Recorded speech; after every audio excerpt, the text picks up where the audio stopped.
मन मंदिरा गजर भक्तीचा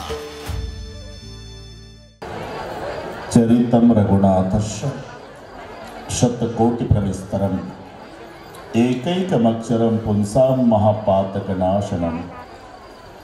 एक बाणी, एक पत्नी, एक वचनी मर्यादा पुरुषोत्तम प्रभू रामचंद्रजीचं चरित्र जीवाचं कल्याण करणार आहे। रामकथा जीवनाची व्यथा कमी करण्यासाठी आहे। रामकथा प्रपंचामध्ये सर्व प्रश्नांची उत्तर आहे। रामकथा संसारात तापलेल्या जीवाला शांती प्राप्त करून देणारी आहे। तर रामकथा जीवनामधील दुःखाच्या वजावाकीचं एकमेव साधन आहे।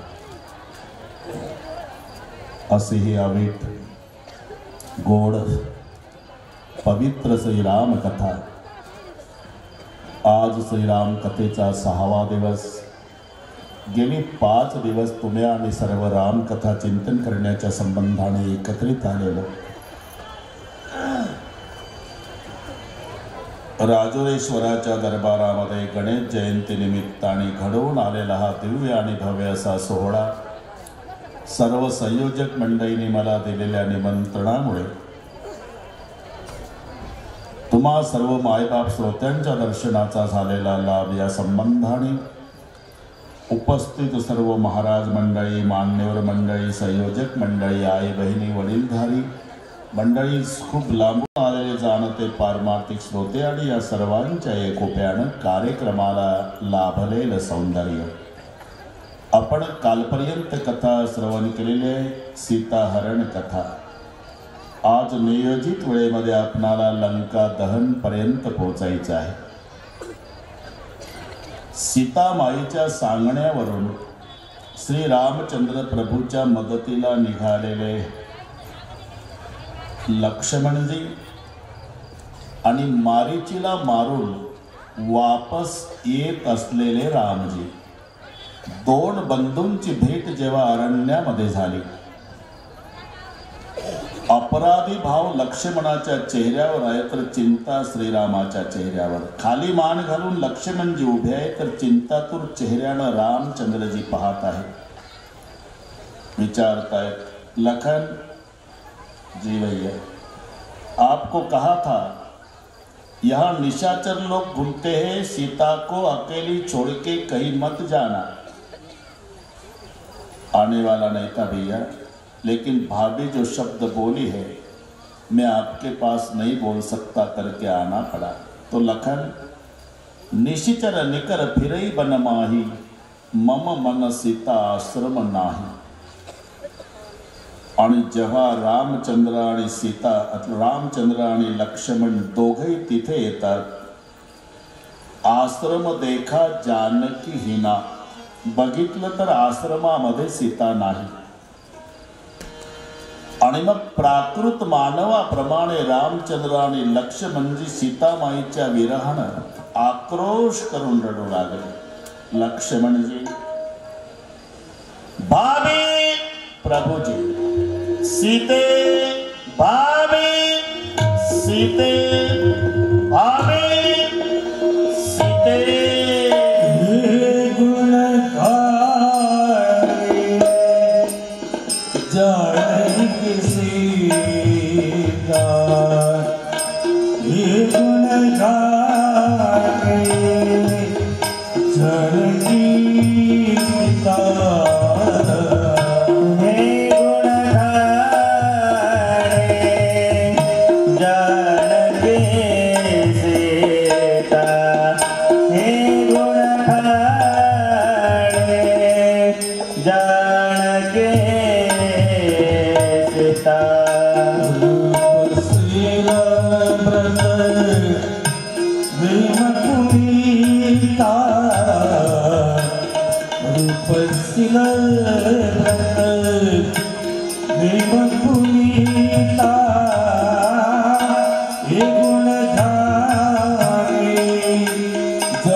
लक्ष्मण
सीता रूप से पुनीता लक्ष्मण समझाए बहु भांति पूछे तिलता करुपाती भैया रोना नहीं, कुछ दिनों के बाद भाभी मिल जाएगी भैया।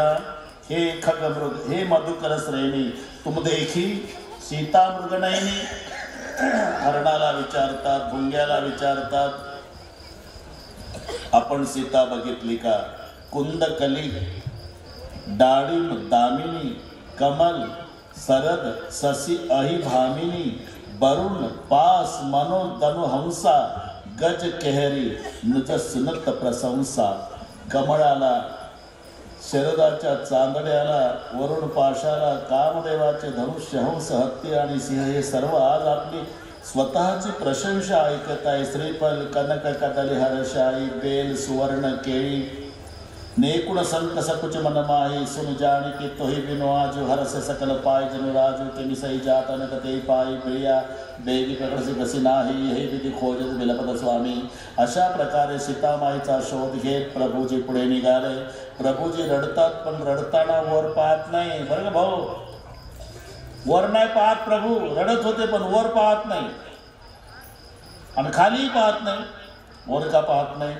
डोळे अश्रूने भरलेले आहे। प्रभूला वाटतं डबडबल्या डोळ्यानं वर बघितलं तर माझा पूर्वज सूर्यनारायण आहे, सूर्याला वाटेल माझ्या वंशात रडकं पोर जन्माला आलं। वर पाहत नाही, खाली पाहत नाही, कारण खाली सासूबाई आहे। पृथ्वी कोण आहे? पृथ्वी रामाची सासू आहे, सीतेची मम्मी आहे ना पृथ्वी, म्हणून जावाई लागतोय राम। रामचंद्राला वाटतं डबडबल्या डोळ्यानं खाली बघितलं सासूबाईचा गैरसमज होणार आहे, ती बदल झालं धनुष्य तोडलं त्या दिवशी वाटलं होतं कर्तव्य रडका जावाई निघाला।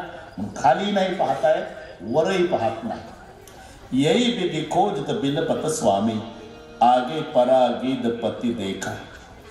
सामोर रक्ताच्या थारोळामध्ये आणि जेव्हा जटायू बघितला पंख तुटलेले आहे, रक्ताच्या थारोळात आहे, रामचंद्र खाली बसले, जटायूची मान आपल्या मांडीवर घेतली आणि जेव्हा प्रेमानं जटायूवरून हात फिरवला, कर सरोज सिर परशो कृपा सिंधु रघुवीर निरखी राम छवि धाम मुख विगत भई सब पीर। जटायू ही चुलत भाऊ आहे बरं का शास्त्री। गरुड आणि जटायू चुलत भाऊ आहे। गरुड आणि साप ही सावत्र भाऊ आहे, तो विनतेचा आहे ही कद्रूचा आहे। हे सगळे पाठ आहे, ते मला उगाच ऐकत असतात। हे दोन, जटायू आणि संपाती. संपाती मोठा, जटायू लहान. जटायूनं बरेचदा राजा दशरथाला मदत केली. युद्धामध्ये एकदा राजा दशरथ मूर्छित पडला तर रथासहित उचलून सुरक्षित ठिकाणी नेला होता जटायूनं राजा दशरथाला. एवढे दशरथ राजावर जटायूचे उपकार असल्यामुळे रामचंद्र जटायूला काका मानतात. लक्षात घ्या, गीध पक्षी आहे पण काका, माझ्या बापावर तुमचे अनंत उपकार आहेत, माझ्यावरही उपकार केलेत. जेव्हा हात फिरवला, प्रेमानं वर बघितलं, जटायूनं पाहिलं, काय दिसलं? गुंडाळील्या जटा तोची माथा भेटा, गोजिरा गोमटा रामचंद्र. गुंडाळील्या जटा तोची माथा भेटा. हे स्वरूप पाहलं, हे स्वरूप पाहलं आणि डोळे भरवून आले. जटायूच्या लक्षात आलं, परमेश्वराच्या मांडीवर माझी मान आहे. काका, कोणी केली अवस्था? डोळे भरून आले. नाथ दशानन यह गति केली, ते खल जनक सुता हरिलेली. लय दक्षिण दिस गये हो कुसाई, बिलपति अति कुरली की जाई. माझी अवस्था दशाननानं केली. त्यानं माझी सीतामाय चोरून नेली. ती टिटवी वरटती का नाही प्रभू, टिटवी तशी माझी सीतामाय वरडत होती. बिलपती अति कुररी की न्यायी. मी धावलो पण ताकदीला कमी पडलो मालक. एकच इच्छा होती प्रभू, माझी सीतामाय कोणी चोरून नेली या जन्मी माझ्या मालकाला सांगता यावं. एवढ्यासाठी दरस लागी प्रभू राखऊ प्राणा, म्हणून मी प्राण राखून ठेवले होते. आता कृतकृत्य झालो, चलन चहत अब कृपा निधान. आता सुखानं मरतो देवा.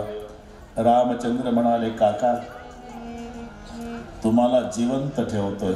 नाही का? आम्ही ऐकलंय देवा, तुमच्या बापाला तुम्ही 4 पोरं, 4 पुत्र त्या दशरथा, अंतकाळी एकही नव्हता. 4 पुत्राचा बाप राजा दशरथ मेला तर पाणी पाजायला एकही नव्हतं. त्याचा थोरला पुत्र राम, त्याच्या मांडीवर माझी मान. हा मरायचा चान्स मी सोडणार नाही. कारण जा करना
तर नाम मरत मुख आवा अधमय मुक्त होई सुती गावा सो मम लोचन गोचर आगे राखव देह नाथ के खागे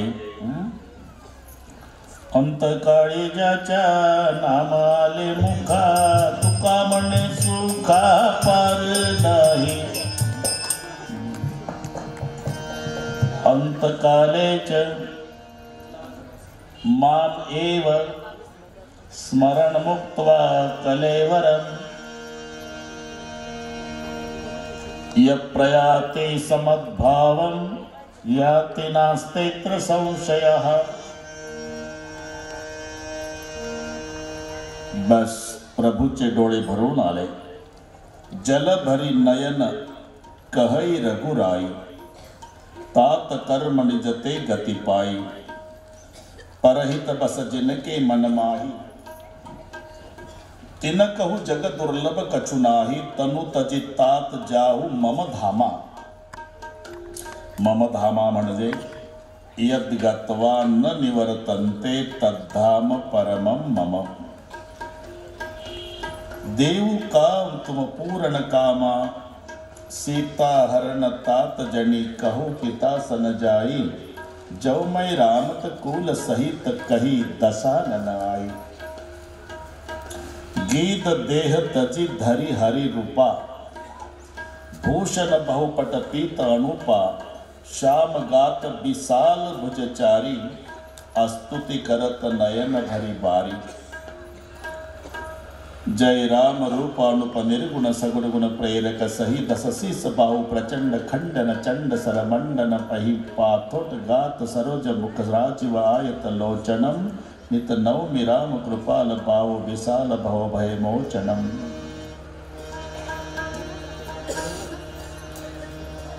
जटायूचा उद्धार जटायूच्या 10व्याच्या निमित्ताने जटायूचे जादभाई आले।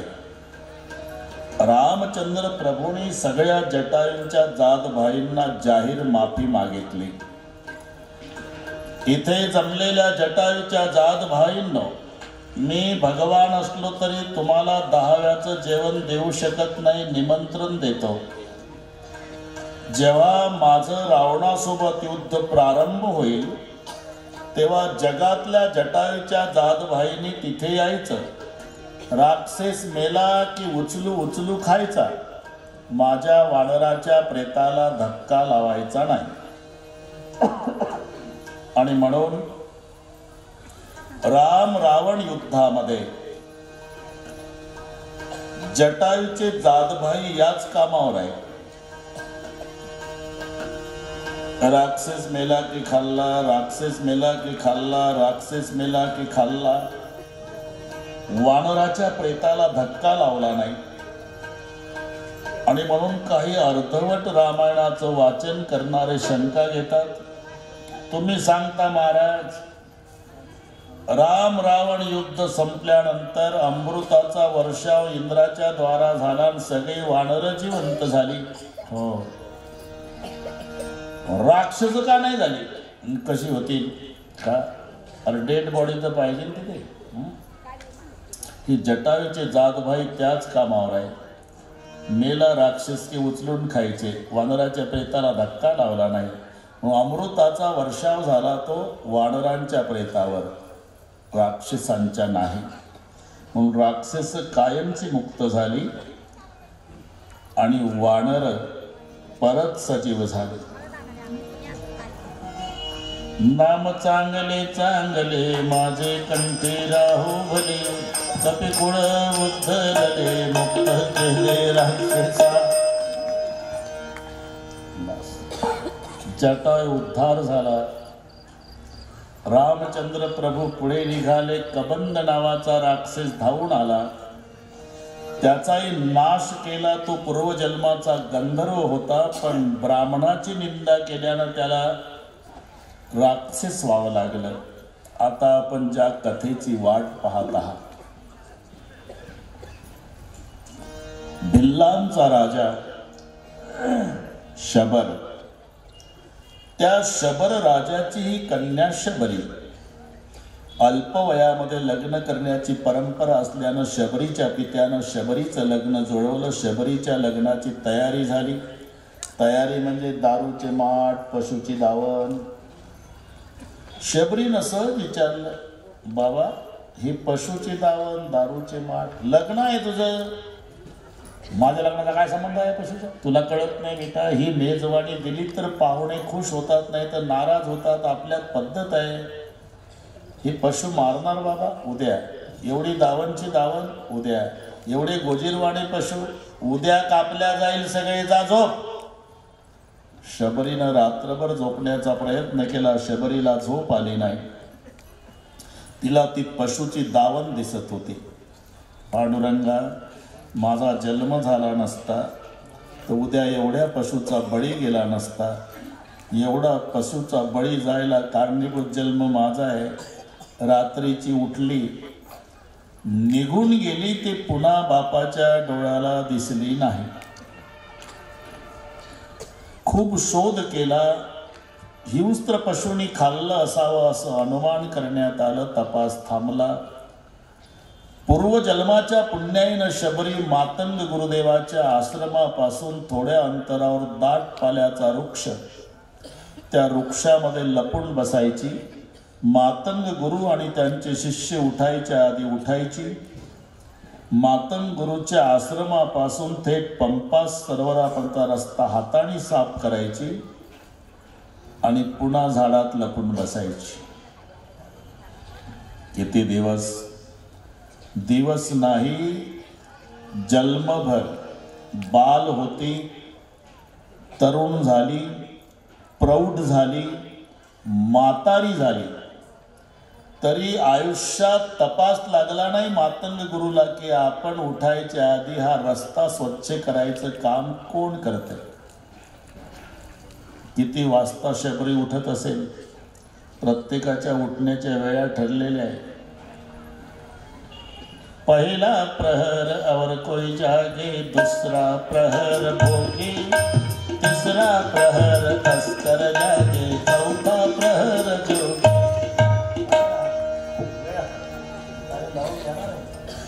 वेळा ठरलेला आहे मग नाही. पहिला प्रहर और कोई जागे, 6 ते 9 रात्री सगळे जागे असतात. दुसरा प्रहर भोगी, 9 ते 12 हे पिक्चर पाहणारे जागे असतात. तिसरा प्रहर तस्कर जागे, 12 ते 3 चोरट्यांची वेळ आहे. आपल्या आपल्या ड्युट्या ठरलेल्या आहेत.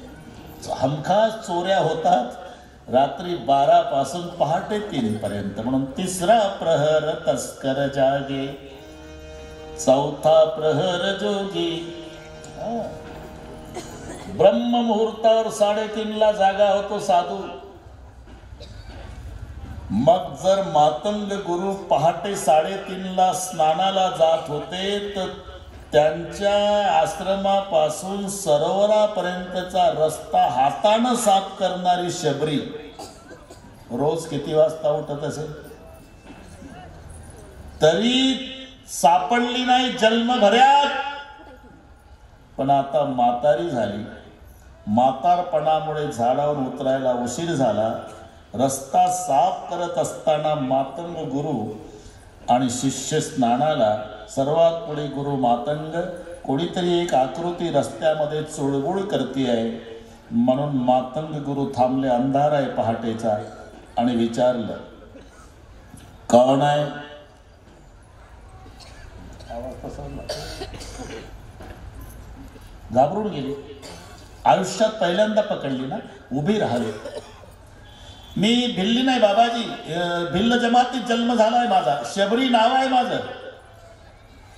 भिल्ली, शबरी, इतके वर्ष हा रस्ता कोणी साफ केला? मी स्वतः. झाडू हातात घेतला नाही बाबाजी, माझ्या हाताने रस्ता साफ केला. हाताने? कारण मला माहित आहे तुम्ही पवित्र महात्मे. या भिल्लिनीची सेवा स्वीकाराल किंवा नाही? चरणाला स्पर्श करू देणार की नाही? म्हणून मी डोकं चालवलं. जरी मला भिल्लिनीला हे महात्मे चरणाला स्पर्श करू देणार नाही, तरी ज्या भूमीवरून यांचे चरण जातात त्या मातीला माझा हात लागावा म्हणून झाडू हातात न घेतला, जन्मभर हाताने रस्ता साफ केला बाबा. काय उद्देश? काही नाही, साधू संतांची सेवा घडावी. सांगून का नाही केली सेवा? भीती वाटली महाराज. कशाची? तुम्ही माझी सेवा स्वीकाराल किंवा नाही. सगळे शिष्य जवळ आले. गुरुदेव, ही बिल्ली नाही म्हणतात, हिनं हाताने रस्ता साफ केला आणि त्या रस्त्यावरून आपण जन्मभर आंघोळ्या करून आलो, आपल्या कर्माला बाध आली. रागावले मातंग गुरु. कोण म्हणताय तुम्हाला कर्माला बाध आली? अरे तुकडे माणसानं केले, देवानं नाही. जानत हू भक्ती कर नाता. थोडा एक विचार करा. सोवळे नेसून नैवेद्य घेऊन येणाऱ्या ब्रह्मवृंदांच्या नैवेद्याकडे न पाहणारा पंढरीचा पांडुरंग चोखोबाराच्या झोपड्यात जाऊन दही पितो. काय कारण?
काही नेने भगवंत तिष्ठे भाव भक्ती देखुनिया.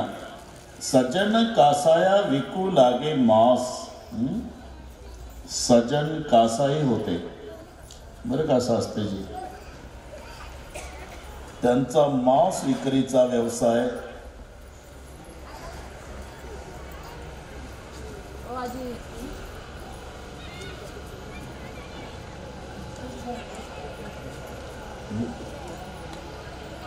सजन कासाया विकू लागे मांस. ते तराजू घेऊन नाही. सजन कासायाकडे पूजेसाठी शालिग्राम होता. शालिग्राम. सजन कासाई स्नानादी कर्म आटोपलं म्हणजे पहिली शालिग्रामची पूजा करायचे. आणि नित्यनेम झाल्यावर मग रात्री घेऊन आपला धंदा दिवसभर चपला शिवणे मोठा जोडे आपलं हे मांस विकणे दिवसभरचा धंदा. पण मांस विकताना तोच शालिग्राम देवघरातला उचलायचे आणि तराजूत ठेवायचे. हे नीट आहे का? किलोग्राम नाही, मांस विकायला शालिग्राम, चंदन लावलेला शालिग्राम, एका तराजूत एकीकडे मांस. बरं ग्राहक यायचं, ग्राहक ते म्हणायचं आधा किलो चाहिए, आधा किलो, आधा शेर तेव्हाची भाषा. शालिग्राम आधा शेर वाले के लिए आधा शेर वाला बन जाता. ते केलं की दुसरं 2 शेर चाहिए, शालिग्राम 2 शेर का बनता. 4 शेर चाहिए, शालिग्राम 4 शेर का. शालिग्राम वही का वही, लेकिन आधा शेर वालों के लिए आधा शेर का बन जाता, 2 शेर वाले के लिए 2 शेर का बनता, 4 शेर वालों के लिए 4 शेर का बनता. या स्वरूपात सेवा केली देवानं. सजन कासाया विकू लागे मांस. हाती तराजू घेऊन नाही, शालिग्राम रूपात. अर्ध्या किलोवाला आला की ते शालिग्राम लगेच अर्धा किलोचा व्हायचा, 2 किलोवाला की 2 किलोचा व्हायचा, 4 किलोवाला की 4 किलोचा शालिग्राम व्हायचा. सजन कासाया विकू लागे मांस. सजना तो कासाब थे, तो भी भगवान ने उनकी सेवा की. क्यों क्यों की? साधु की संगति पाई, पाई रे जिसने साधु की संगति पाई, पाई रे जिसने साधु की संगति पाई, पाई रे जिसने साधु की संगति पाई, पाई रे जिसने साधु की संगति पाई, पाई रे जिसने साधु की संगति पाई रे जिसने साधु की संगति पाई, पाई रे जिसने साधु की संगति पाई. मुस्तकी कमाई कमाई, मुस्तकी कमाई, पाई रे जिसने साधु की संगति पाई, पाई रे जिसने साधु की संगति पाई, पाई रे जिसने साधु की संगति पाई, पाई रे जिसने साधु की संगति पाई. राता बंगा कुमार जाति के, राता बंगा कुमार जाति के, राता बंगा कुमार जाति के, राता बंगा कुमार जाति के.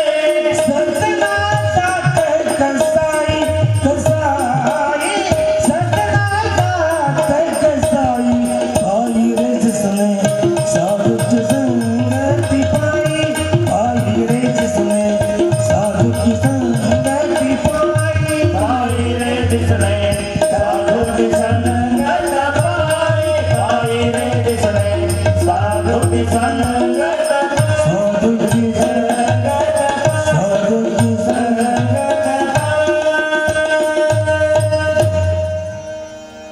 राका बंका कुंभार जाति के, सजना जात कसाई, पाई रे जिसने साधु की संगत पाई. एक घड़ी आदि से पुण्याद, तुलसी कहे सतसंगत से कटे कोट अपराध. हे शिष्य म्हणाले गुरुजीचं डोकं म्हातारपणामुळे नाही चालत, आपण दुसऱ्या रस्त्यानं जाऊ. हे गेले तोपर्यंत गुरुदेव शबरीसोबत बोलत उभे राहिले. तिकडनं वापस आले. गुरुदेव स्नान कुठे करावं? रोजच्या ठिकाणी पंपा सरोवरात. शक्य नाही महाराज. का रे? सरोवर रक्तानं भरलं. बरोबर आहे. जन्मचा जन्म आपली निष्काम सेवा करण्यात ज्या माऊलीनं आयुष्य घालवलं, तिच्या सेवेची विटंबना केली ना रे तुम्ही, त्याचा परिणाम आहे. काय करावं लागेल? आता एकच उपाय आहे. जिला भिल्लीन म्हणता, जिच्यामुळे कर्माला बाध आली म्हणता, तिचं चरण तीर्थ घ्या सगळे, त्या सरोवरात नेऊन टाका, पहिल्यासारखं सरोवर होईल. हे ऐकलं न शबरी धाय मोकलून रडू लागली. काय करता महाराज? कोण्या नरकाला नेऊन घालताय मला तुम्ही पवित्र महात्मे माझं भिल्लिनीच चरण तीर्थ उभे राहा शबरी जगातल्या सर्व तीर्थाला पवित्र करणारा तीर्थ तू आहे आणि तिचं चरण तीर्थ नेऊन टाकलं सरोवर पहिल्यासारखं झालं तीर्थे तया ठाया येते पुनीत व्हावया पर्वताळ पाया तळी वसे वैष्णवा सगळ हे तीर्थ